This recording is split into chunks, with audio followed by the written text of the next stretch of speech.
ഞാനും കയറി കേട്ടോ പ്രിയദർശിനിയിൽ. കുറച്ച് ദിവസമായിട്ട് വിചാരിക്കുന്നതാണ് ഇതിൽ കയറണമെന്ന്. പക്ഷേ ഇന്നാണ് കേട്ടോ അതിനുള്ളൊരു അവസരം കിട്ടിയിട്ടുണ്ടായിരുന്നേ. അപ്പോൾ നമ്മൾ ഇന്ന് കോഴിക്കോടേക്ക് പോവാണ്. നമുക്ക് ജൂലൈയിൽ ഓഗസ്റ്റിലൊക്കെ കോഴിക്കോടാണ് പോസ്റ്റിംഗ് വരുന്നത്. അപ്പോൾ ഹോസ്റ്റൽ സെറ്റാക്കാനായിട്ട് നമ്മൾ നേരെ ഒന്ന് പോവാണ്.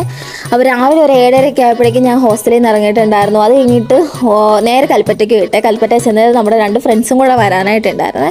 അങ്ങനെ അവരെയും കൂട്ടിയിട്ട് നമ്മൾ പ്രിയദർശിനിയിൽ നേരെ കോഴിക്കോടേക്ക് വിട്ടേ. സത്യം പറഞ്ഞാൽ നല്ല തിരക്കുണ്ടായിരുന്നു കേട്ടോ പ്രിയദർശിനിയിൽ. നമ്മൾ പിന്നെ അഡ്ജസ്റ്റ് ചെയ്ത് അവിടെ ഇവിടെയൊക്കെ ആയിട്ടാണ് കേട്ടോ ഇരുന്നിട്ടുണ്ടായിരുന്നത്.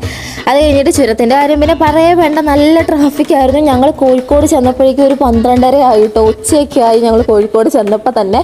അത് കഴിഞ്ഞിട്ട് നേരെ ഹോസ്റ്റൽ തപ്പാനായിട്ട് തുടങ്ങി. സത്യം പറഞ്ഞാൽ ഒരു ഹോസ്റ്റൽ കിട്ടാനായിട്ട് ഇത്രയും പാടാണെന്നുള്ള കാര്യം എനിക്കറിയില്ലായിരുന്നു കേട്ടോ. കാരണം ഞങ്ങൾക്ക് ഒരു ഐഡിയ ഇല്ലായിരുന്നു. സത്യം പറഞ്ഞാൽ ഒരു ഐഡിയ ഇല്ലായിരുന്നു എങ്ങോട്ടാണ് പോകേണ്ടതെന്നൊന്നും. പക്ഷെ ഞങ്ങൾ കുറേ ഓട്ടോ ചേട്ടന്മാരുണ്ടല്ലോ, അപ്പോൾ അവരോട് ചോദിച്ചു നമുക്ക് അവർക്ക് അറിയുന്നുണ്ടെങ്കിൽ ഹോസ്റ്റലൊക്കെ ഉണ്ടോ എന്നൊക്കെ ചോദിച്ചു.